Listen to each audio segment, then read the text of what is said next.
After 75 to 100 hours, here are things I wish I had known much earlier in Where Winds Meet to save me a lot of time and make my character a lot more powerful with some secret things you probably didn't even know existed in the game. Some of these things are advanced, but some of them are also really simple things that you're probably not doing the correct way. The first thing is the super underrated Oddities vendor, Qi Xing. The oddity vendor you're introduced early in the game, and he actually lets you pick a couple weapons or martial arts to learn so that way you could go ahead and start using them. Otherwise, you have to go find them later in the game and unlock them. For instance, I got the dual or infernal blades from him, and they absolutely crush everything. But the important thing here is submitting your oddities. Now, the way this actually works is there is an entire skill tree, and by turning in these oddities, you get permanent stat boosts, some of the best passive bonuses, free skill upgrades, and even special traits that boost your exploration, like the unlock of mystical skills that you can only get through this oddity tree. With tons of insane passive bonuses, basically completely passive skills,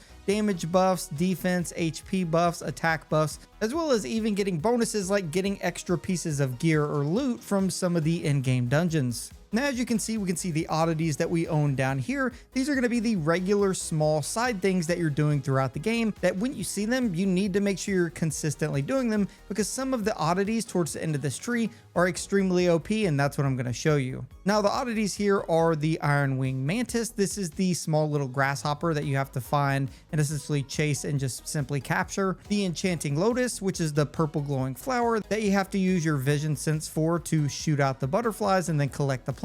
The Red Mist Beetle. These are going to be the red glowing mushrooms on the ground that if you look up, there's typically red glowing beetles. You have to jump up and grab them. As well as the Dagger General, where you have to actually slam down onto the ground and simply pick this up. And then finally, the beehives that you have to shoot with a fire arrow and then walk up and collect. You can see we're unlocking a mystic skill here, Wall Stride, Swift Stride, and again, continue to unlock huge passive buffs here, like big endurance upgrades, even damage to bosses, and damage reduction. Now, there's also a small quest if you come down here and visit the Bell of Demon Calm, where you actually have to go to the top of the tower, and after interacting with the bell at the very top, you'll notice that it's actually broken. You have to find a replacement piece through the Oddities vendor. This is the very last thing in the tree, which is why you should be pushing to get this. Once you unlock this, you can then go back and actually fix that tower and complete that quest. The cool thing is when you complete this, it unlocks some pretty crazy in-game buffs, adds some new world interactions within the zone, and it'll actually permanently increase your exploration efficiency, so you'll be able to finish out your exploration for that area at a little bit boosted rate. Really quick, thanks G2A for sponsoring today's video. As a creator and avid gamer for 15 plus years, we see and get tons of great deals every day, and that's why I stick to using G2A.com for all the best deals on games and software that I could ever need. But they keep their site easy to use, secure, and provide some of the best support in the game. G2A.com has security as a foundation, which is why they focus on making the website super secure and specifically verifying their sellers. And with G2A, they're taking proactive steps with AI and machine learning to scan all of their transactions to check for fraud and malicious activity. Or remember, always buy from official channels. Don't fall for deals that are way too good to be true. And check URLs to make sure you're on safe and official websites. Always choose platforms where good deals go hand in hand with security. And that's why we like using G2A.com. So check the link in the description. They have some amazing discounts going right now, and especially through the end of the year. Thanks G2A for sponsoring today's video. Let's get back to it. Now, next, while we're speaking about exploration, basically there are two movement skills that you need to unlock ASAP to make your exploration just absolutely insane and save you a ton of time. The first one's going to be Meteor Flight, and that actually lets you jump up in the air and essentially just fly across the entire map. And this lets you get to any point on the map extremely quickly compared to any other method. On top of that, you also have things like Wall Stride, Shadow Dash, that if you hold down shift and just continue running, you can actually walk and just jump on water, so you don't have to be slowed down by swimming anymore. These two things make exploring the map and completing everything on the map way faster. The way to unlock this is early on, you can talk to one of the fishermen that is located right here, and he'll give you essentially two quick things. One will be jumping across these red sort of urns that are in the water.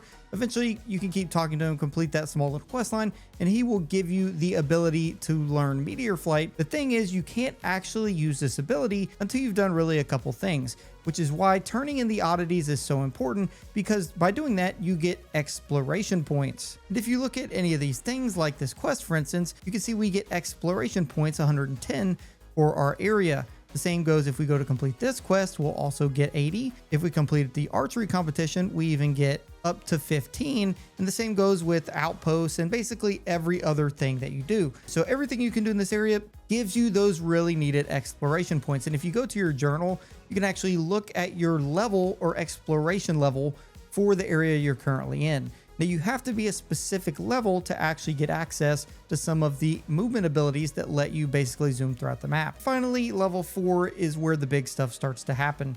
Here is where you'll actually unlock the Afterglow pendant, and at 4,000 points, once you unlock this pendant, you can essentially go turn it in to a guy right here on the edge of the coast. And you can see level 4 allows us to use those lightness skills and wall stride throughout the entire region. So once you reach level 4, you're going to be able to do this and explore way faster, which is why, again, you should do every single thing you see on the map. Again, the cool thing is even at level 5, once you get to level 6, you can actually even unlock the Wind Rider skill, which again, once we have this unlocked, is essentially like meteor flight, but you can fly literally so much further. You can fly across an entire zone basically in one jump. Now, something else is getting your professions set early. Now, some of these mini games and professions kind of are a lot to take in early. So I'm going to break down really quick how they work and why they're so important to do early and not just let them sit. So essentially, you have 2 mini games that reference your professions. The Scholar profession actually references the Gift of Gab mini games. You can see we can upgrade our Gift of Gab cards here as well, but the Healer profession allows us to work inside of the healing mini game. The cool thing with both of these is they're both used in both solo mode and co-op and multiplayer, and can give you some pretty cool extra benefits in parties as well as just solo play. By upgrading them, you make them stronger, making the mini games that much easier. Now keep in mind, if you're like me, you wonder, well, which one should I pick? Well, the cool thing is you can actually upgrade and consistently use them both, but I would highly recommend just speccing into one or the other very heavily, especially early on. For instance, I went with Healer because this allows me to heal other party members' ailments, as well as craft different medicine types that we can use in essentially raids, or even the ability to revive or heal teammates during raids, which is super useful.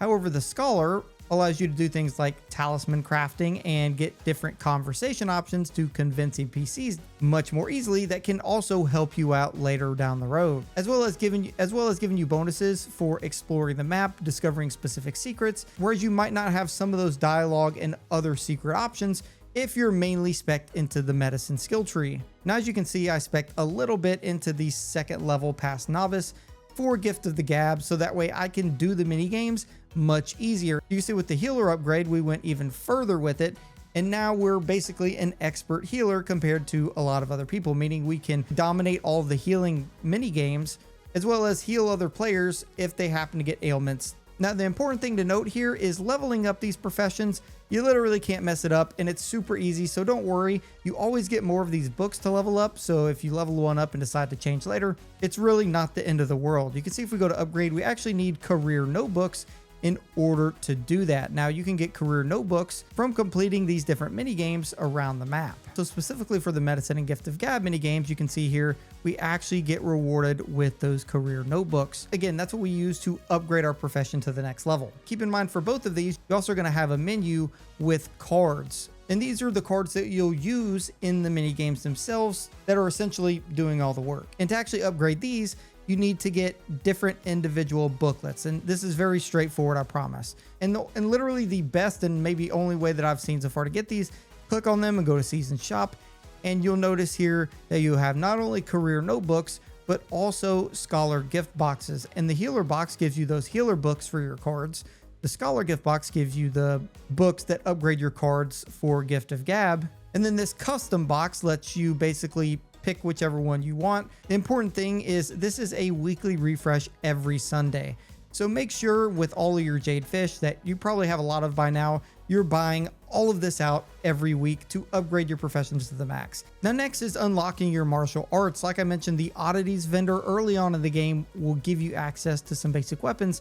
Outside of that, you will need to go and unlock the actual martial arts that are remaining if you want to try and use them. You can see if we click on our weapons here, we're able to level these up, but these are currently locked. And that means if you actually click on them to obtain them, you can actually see it points you right to where the skill theft is for that martial art. You'll need to unlock that, go and complete that dungeon, and use your skill theft to basically steal that martial art ability. That'll then unlock it and allow you to use the weapon and the martial arts attached. So if you don't have a weapon, like we don't have the Vernal Umbrella, we'll need to go to this dungeon and complete it in order to unlock it. The important thing here is in order to do that, these red towers that are scattered across the map, known as outposts, it's important you clear all of these that you see at least once. And that's because on the very first clear, you can see that it actually rewards you with a dragon key.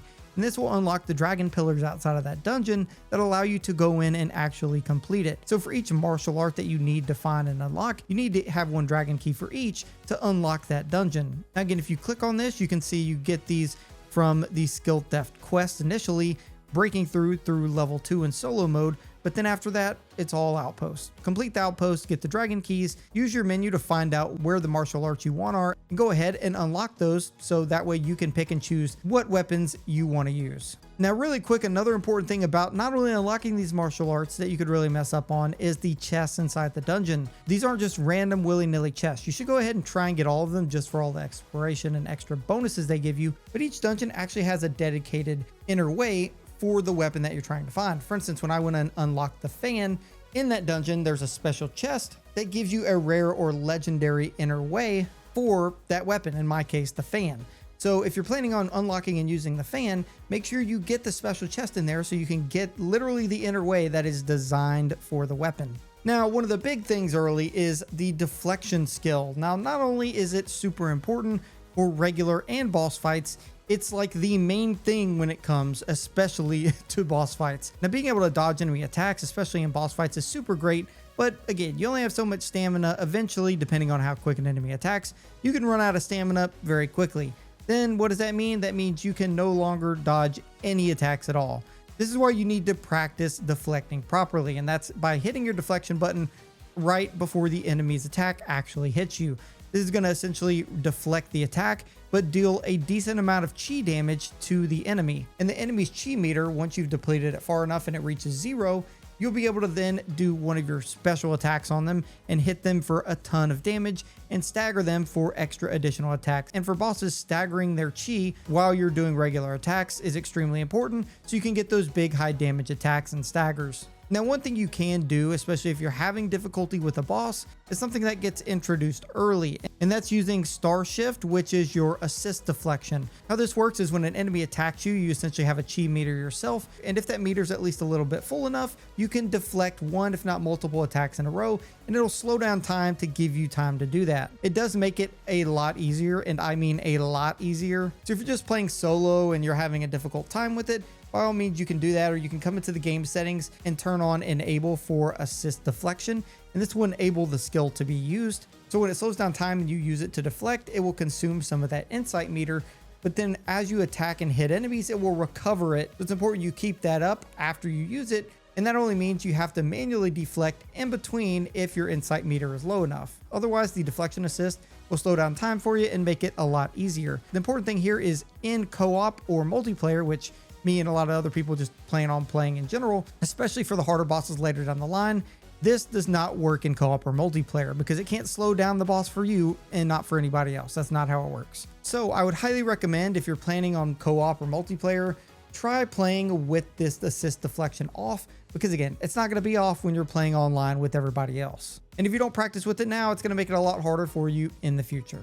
Now, finally, the last big thing I wish I had done early and just waited on for way too long is joining a sect. And this is essentially like the clan or group you join in the game that gives you some pretty awesome benefits. Now you can see there's a bunch of different sects you can join here, or you can just choose to be sectless and get different benefits that way. However, certain groups actually offer certain bonuses for different weapon types. For instance, I joined the Midnight Blades, and that's because for the ultimates, you actually get martial ultimates for your martial arts and bonuses for the Infernal Twin Blades. And for instance, the 9 Mortal Ways, the ultimates work for your Mortal Rope Dart. Each weapon has its own group type here, so I would recommend picking the one that really specializes in the main weapon you plan on using. The cool thing is you can join this one, leave it, go to another one, come back to it, as much as you want. Each one of these can be leveled up, and each one of these has rules. Different rules, for instance, like Midnight Blades, is to kill to seize karma.